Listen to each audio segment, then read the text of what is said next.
Victor Gyökeres then. Geezer exploded onto the scene since he's got to Sporting. Thrived under Ruben Amorim in the 3-4-3 setup that we're trying to implement successfully at Old Trafford. Leading the line as a little bit of a target man.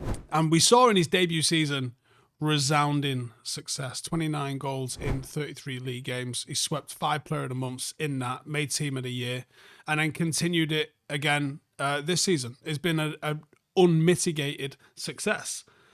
Amorim's tactics maximised what Gyökeres is good at. Sporting looked to play vertically into him. He would set it back into the midfield. You saw his close control and hold-up play fit perfectly, linking with those on-rushing wingers, inside forwards.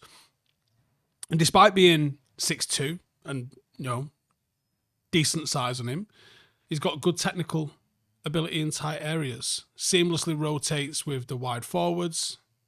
Keeps defences guessing. So, what's the issue? He scores goals. He's big. He's played in England before. Where's the drama? Well, I wanted to look into some of the reasons as to why it might not work. Some of the reasons why at Manchester United it could be a little bit different. Let's start with adaptability and the tactical concerns. He has got an impressive toolkit.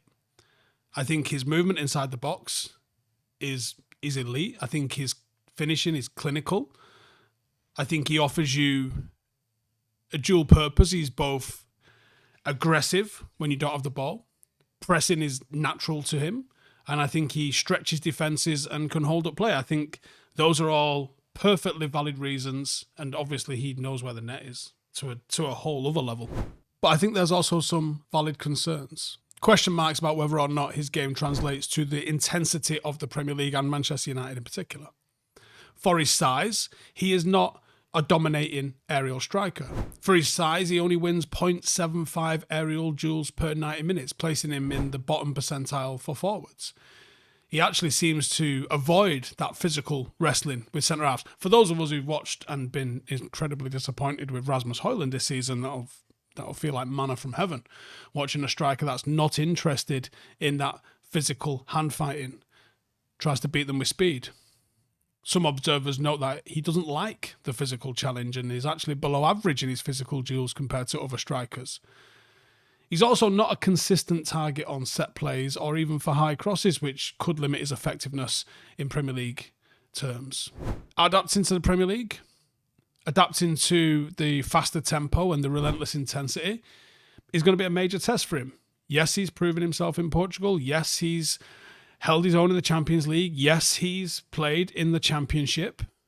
But England's top flight presents a different prospect altogether. There's a lot less time on the ball. You need to be quicker. You can't take as many touches. Defenders are more athletic, smarter.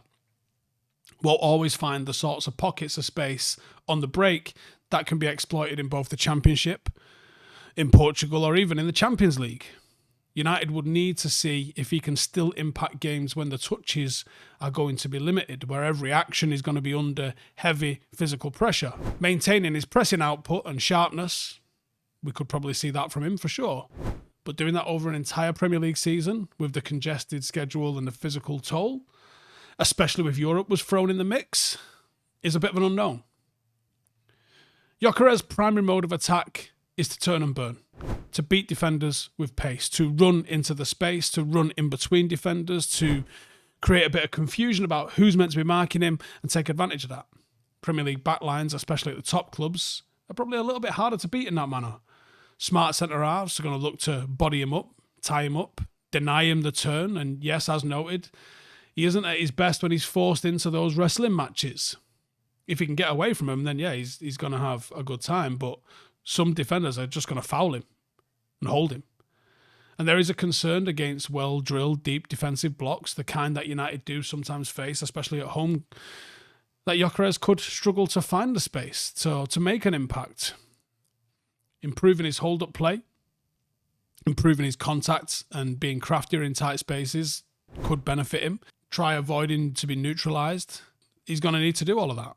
He has the raw attributes to trouble any defence, but success in the Premier League is going to rely on him adapting to what is going to be a more physical environment and changing his approach a little bit rather than just relying on pace alone. Have you ever tried to stream something only to hit a wall because of your location? It's 2025, man. It's time to break out of those digital borders. And today's video is sponsored by Surfshark VPN. It is your key to a truly open internet. With Surfshark, you can connect like you are anywhere in the world, unlocking content from other countries, bypassing geo restrictions, and catching live sports and shows you normally wouldn't see. But Surfshark isn't just about entertainment, it is your travel-ready digital bodyguard. Whether you're at home or abroad, it secures your connection, it hides your location, and keeps your browsing private. The other week, I was out in Switzerland. I wanted to watch the last episode of Mobland. Couldn't watch it because I was in Switzerland. I was like, oh, Surfshark, turned it on, bosh, watched it, not a drama. And here's the best part. You can go to surfshark.com/Howson. You can use the code Howson at checkout and get 4 extra months for free on your subscription. Beyond hiding your IP and encrypting your traffic, Surfshark's clean web feature blocks the ads, the malware, and the trackers. Plus, its no borders mode keeps you working smoothly, even in places with heavy internet restrictions. You need a VPN? No problem. Surfshark's beginner-friendly and super easy to set up, and its one account covers unlimited devices, so you are protected on your phone, your laptop, even your smart TV. I guess if you're taking that with you anywhere else as well. But it's got everything you need to browse safely, and it's freely backed by a 30-day money-back guarantee. So why settle for a limited internet? Visit surfshark.com/Howson and enter the code Howson, that's HOWSON, at checkout to get 4 extra months for free today. Big thanks to Surfshark for supporting the channel. And then any move for Gyokeres needs to make sense financially. I think we're going to be in for a tricky summer when it comes to balancing the books. I think from a PSR point of view, we're going to be okay. I think as long as we sell some players, we'll have cash in the bank to be able to bring him in. Now, there's supposedly a gentleman's agreement where you expect United could do business for somewhere in the region of 70 million euros, which makes so much sense. His release fee is 100 million euros, which is more like 84 million pound, which is a little bit tastier. But that lower fee, 70 million euros, somewhere in the region of about 60 million pound, represents a massive profit for Sporting. For someone that they only bought 2 seasons ago, it would be a club record sale for them. United, meanwhile, would have to consider the price in the context of bringing in Cunha for a similar price, bringing in Mbeumo for a similar price, and the requirement to still strengthen other areas of the pitch, including midfield. Now, I think the striker and the striking position is an absolute must-buy for United. I think failure to secure a striker would be catastrophic in a manner that failure to secure Champions League was incredibly detrimental to our finances for next season. I think not signing a striker would be the same. I think we've obviously spoken about the pros and cons of not being involved in European football next season, but an outlay of another 60+ million on a single player is a major, major decision. If we bring him in and we're still looking to bring in a goalkeeper, a fullback, a central midfielder, that's a serious window for United, which I'm not sure is doable. United's recruitment team have to weigh Gyökeres against some other value targets, and clearly United's first choice, or certainly one of our choices, in Liam Delap, represented a much more cost-effective option. Committing, say, another 60 million for Gyökeres might empty the transfer kit. It might even overextend us unless we're able to raise money by selling some other assets. A Rasmus Højlund, a Garnacho, a Mainu, a Rashford, a Sancho, and Anthony. All of these players which seemingly are not fit for purpose at United. On the flip side, I think Amorim's personal connection with Gyökeres could convince the board that this is a safer big money bet, depending how many of the board were still here when Anthony was considered a safer big money bet or Onana was a safer big money bet.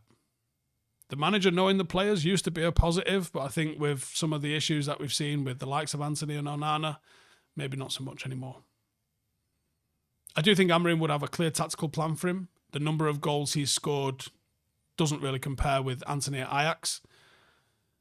But if United could negotiate a fee down at all, and the fact that there's nobody else really in for him, which is bizarre, I think, that could be a bit of a bonus for us. You know, he is yet to prove himself in a top league. That can go in United's favour a little bit. And I think another one has to be motivation, player preferences, the market dynamics. Why would he come to United? Despite that excellent season, the very top clubs have not moved for him. And I don't know why. You know, the interest has been speculative. There hasn't really been much linking him to... I mean, Chelsea get linked to everyone. I'm pretty sure they've been linked to me at some point this summer. There was a link with Arsenal, who seemed like they've moved towards Sesko as a favour. There hasn't really been anybody else outside of United, and we don't even know if that's concrete, to be honest. There's not really been any sort of murmurings of any of the European giants thinking about going for him. United's pursuit is fueled largely by Ruben Amorim, that connection, and the fact that 1 + 1 = 2, United clearly need goals, Amorim makes sense. There's not really been a hell of a lot of your tier 1 journalists talking about Manchester United going for Amorim, making a deal for him, or any of that. Arsenal seemingly were tracking him. Could have been one of many before they opted to go with Sesko. United also have to consider Gyokeres' personal stance and his own ambition. His performances last year should have caught the eye of teams across Europe. Would he be better off sticking around and maybe moving on to someone else after another season at Sporting? Would there be some benefits to him moving to United now? Would that elevate his career? Would going to United be prohibitive for a bigger move elsewhere? You know, why have other clubs not come in for him? You know, Bayern Munich, Juventus, Paris, like, just hasn't really been those sorts of rumours for him coming in, which I do think is at least a little bit confusing. From United's perspective, a lack of other bidders might encourage the belief that they can get him if they really want him. But does it not make you wonder why?